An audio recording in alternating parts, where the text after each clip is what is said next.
Welcome to দিশের exam guide.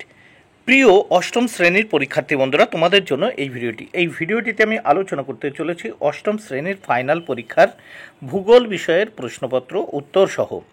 অষ্টম শ্রেণীর ফাইনাল পরীক্ষা বা তৃতীয় পর্যায়ক্রমিক মূল্যায়নপত্র 2024-এর প্রশ্নপত্রটি উত্তর সহ দেখে নাও। প্রশ্নপত্রটি সিসিই পদ্ধতি অনুসরণ করে তৈরি হয়েছে। পূর্ণমান 70, অষ্টম শ্রেণীর বিষয় ভূগোল, সময় 2 ঘন্টা 30 মিনিট। প্রথমে এক দাগে সঠিক উত্তরটি নির্বাচন করো। এখানে দেখো 15টি প্রশ্নের উত্তর করতে হবে, প্রত্যেকটি প্রশ্নের জন্য 1 মার্ক করে বরাদ্দ। তাহলে দেখে নেওয়া যাক প্রশ্নগুলি ও তার উত্তরগুলি। দেখো প্রত্যেকটি প্রশ্নের জন্য 1 মার্ক বরাদ্দ। এক দাগ, কোন জলবায়ু অঞ্চলকে পৃথিবীর ফলের ঝুড়ি বলে? উত্তর, ভূমধ্যসাগরীয় জলবায়ু অঞ্চলকে। 2, মৌসুমী শব্দটি নেওয়া হয়েছে? উত্তর, আরবি শব্দ থেকে। 3 নম্বর প্রশ্ন, পিগমি আদিবাসী মানুষের দেখতে পাওয়া যায়? উত্তর, জাইরে অববাহিকায়। 4 নম্বর প্রশ্ন, চিপকো আন্দোলন সংগঠিত হয়? উত্তর, উত্তরাখণ্ডে। 5 নম্বর প্রশ্ন, তুন্দ্রা অঞ্চলে একরকম গোলাকার বরফের ঘর দেখতে পাওয়া যায়, একে বলে? উত্তর, ইগলু। 6 নম্বর প্রশ্ন, পৃথিবীর রুটির ঝুড়ি বলা হয়? উত্তর, ডাকোটাকে। 7 নম্বর প্রশ্ন, পৃথিবীর বৃহত্তম স্বাদু জলের হ্রদ হল? উত্তর, সুপিরিয়র। 8 নম্বর প্রশ্ন দেখে নেওয়া যাক, পৃথিবীর কসাইখানা বলা হয়? উত্তর, শিকাগো শহরকে। 9 নম্বর প্রশ্ন, মরুভূমির মধ্যে লবণাক্ত হ্রদকে বলা হয়? উত্তর, প্লায়া। 10 নম্বর প্রশ্ন, ওশেনিয়া মহাদেশের সর্বোচ্চ শৃঙ্গ অবস্থিত? উত্তর, পাপুয়া নিউ গিনিতে। 11 নম্বর প্রশ্ন, এর মধ্যে কোনটি নিউজিল্যান্ডের দীর্ঘতম নদী? উত্তর, ওয়াইটাকি। 12 নম্বর প্রশ্ন, গ্রেট ডিভাইডিং রেঞ্জের পশ্চিম দিকে মারে ডার্লিং অববাহিকায় ছোট ছোট ঘাসের বিশাল তৃণভূমি দেখতে পাওয়া যায়, এদেরকে বলা হয়? উত্তর, ডাউন্স। এবার 13 নম্বর প্রশ্ন দেখে নেওয়া যাক। 13 নম্বর প্রশ্ন, ডার্লিং নদীর উৎপত্তি যে স্থান থেকে তা হলো? উত্তর, অস্ট্রেলিয়ান আল্পস। 14 নম্বর প্রশ্ন, এর মধ্যে কোন মরুভূমিটি ওশিয়ানিয়া মহাদেশে অবস্থিত নয়? উত্তর, গোবি। 15 নম্বর প্রশ্ন, ইউক্রেনের পারমাণবিক দুর্ঘটনা ঘটে কত সালে? উত্তর, 1986 সালে। 2 দাগের প্রশ্নগুলো দেখে নেওয়া যাক। নিচের যে কোনো 10টি প্রশ্নের উত্তর দাও। দেখো প্রত্যেকটি প্রশ্নের মান 1 করে, অর্থাৎ এখানে 10 মার্ক। 2-1, ক্রান্তীয় অঞ্চলে বৃষ্টির অভাবে ছোট ছোট যে ঘাস জন্মায় তাকে কি বলে? উত্তর, সাভানা। 2 নম্বর প্রশ্ন, রোমান হরফে 2, উত্তর গোলার্ধের শীতলতম স্থান কোনটি? উত্তর, সাইবেরিয়ার ভারখায়ানস্কো। 3 নম্বর প্রশ্ন, ভোপাল গ্যাস দুর্ঘটনায় কোন গ্যাস নির্গত হয়েছিল? উত্তর, মিথাইল আইসোসায়ানেট। 4 নম্বর প্রশ্ন, পৃথিবীর বৃহত্তম প্রবাল প্রাচীরের নাম কি? উত্তর, গ্রেট ব্যারিয়ার রিফ। 5 নম্বর প্রশ্ন, রোমান হরফের 5, নিউজিল্যান্ডের পার্বত্য অঞ্চলে হিমবাহ সৃষ্ট হ্রদ আছে, এদের মধ্যে বৃহত্তম কোনটি? উত্তর, তাইপে লেক। আমরা প্রশ্নপত্রের নেক্সট পেজ দেখে নেওয়া যাক।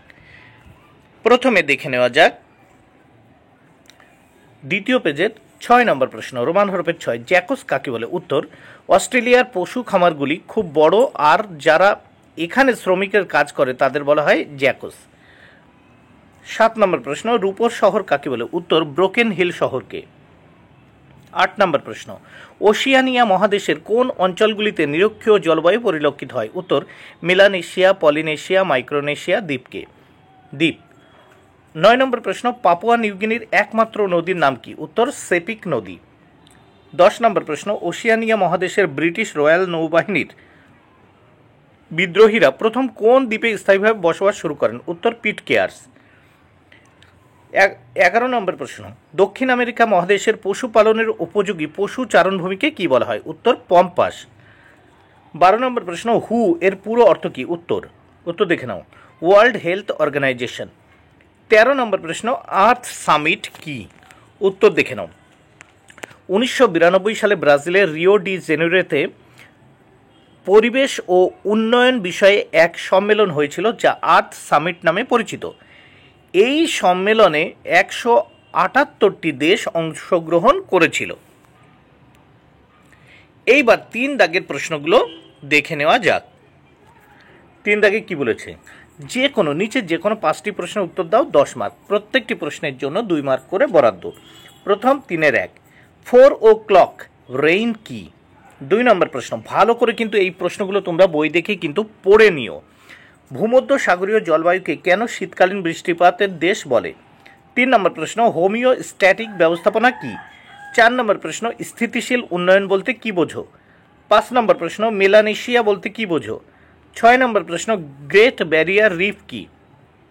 7 নম্বর প্রশ্ন, ওশিয়ানিয়া মহাদেশের ব্রিটিশ জলবায়ু অঞ্চল সম্পর্কে যা জানো লেখো। এবার 4 দাগে দেখো, নিচের যে কোনো 5টি প্রশ্নের উত্তর দাও। এখানে দেখো প্রত্যেকটি প্রশ্নের মান 3 করে, মোট 15 মার্ক। তাহলে 5টি প্রশ্নের উত্তর দিতে হবে, 7টি প্রশ্ন আছে, ভালো করে তোমরা এগুলো বই দেখে পড়ে নেবে। পরিবেশ দূষণ ও পরিবেশ অবনমন কি একই? পৃথক হলে যুক্তি দাও। 2 নম্বর প্রশ্ন, ভূমধ্যসাগরীয় জলবায়ুর আর্থসামাজিক পরিবেশ ও জীবনযাত্রা সম্পর্কে যা জানো লেখো। 3 নম্বর প্রশ্ন, চিত্রসহ আর্টিজিও কূপের সম্পর্কে লেখো। 4 নম্বর প্রশ্ন, মেলানেশিয়া, মাইক্রোনেশিয়া ও পলিনেশিয়ার ভূপ্রকৃতি আলোচনা করো। 5 নম্বর প্রশ্ন, পরিবেশ অবনমনে ভারতের অবস্থান আলোচনা করো। 6 নম্বর প্রশ্ন, তুন্দ্রা জলবায়ু অঞ্চলের সাম্প্রতিক পরিবর্তন সম্পর্কে যা জানো লেখো। এবং 7 নম্বর প্রশ্ন, মৌসুমী জলবায়ু অঞ্চলের জলবায়ুগত বৈশিষ্ট্য আলোচনা করো। এবার দেখে নাও 5 দাগের প্রশ্নগুলো। 5 দাগের প্রশ্নে কি বলেছে দেখো, নিচের যে কোনো 3টি প্রশ্নের উত্তর দাও। এখানে হচ্ছে 15, প্রত্যেকটি প্রশ্নের মান কিন্তু 5 করে। 5-এর 1, পরিবেশগত অবনমনের নিয়ন্ত্রণের উপায়গুলি সম্পর্কে যা জানো লেখো। 2 নম্বর প্রশ্ন, নিরক্ষীয় জলবায়ু অঞ্চলের জীববৈচিত্র্যতা সম্পর্কে যা জানো লেখো। 3 নম্বর প্রশ্ন, অস্ট্রেলিয়ার ভূপ্রকৃতির শ্রেণীবিভাগ করে যে কোনো 2 প্রকার সম্পর্কে যা জানো লেখো। 4 নম্বর প্রশ্ন, ওশিয়ানিয়া মহাদেশের জলবায়ুগত শ্রেণীবিভাগ করে সে সম্পর্কে যা জানো লেখো। এবং 6 নম্বর প্রশ্নে বলেছে, নিম্নে উল্লেখিত স্থানগুলি প্রতীক চিহ্নসহ চিহ্নিত করো। প্রতীক চিহ্নসহ চিহ্নিত করো। দেখে নাও, পাপুয়া নিউগিনি, মারে ডার্লিং নদী, great dividing range, great Victoria মরুভূমি এবং কার্পেন্টার উপসাগর। বন্ধুরা, তাহলে প্রশ্নপত্রটি দেখে নিলে। ভিডিওটি ভালো লাগলে অবশ্যই লাইক, কমেন্ট ও শেয়ার করো। Thank you very much. Keep watching my channel and my video.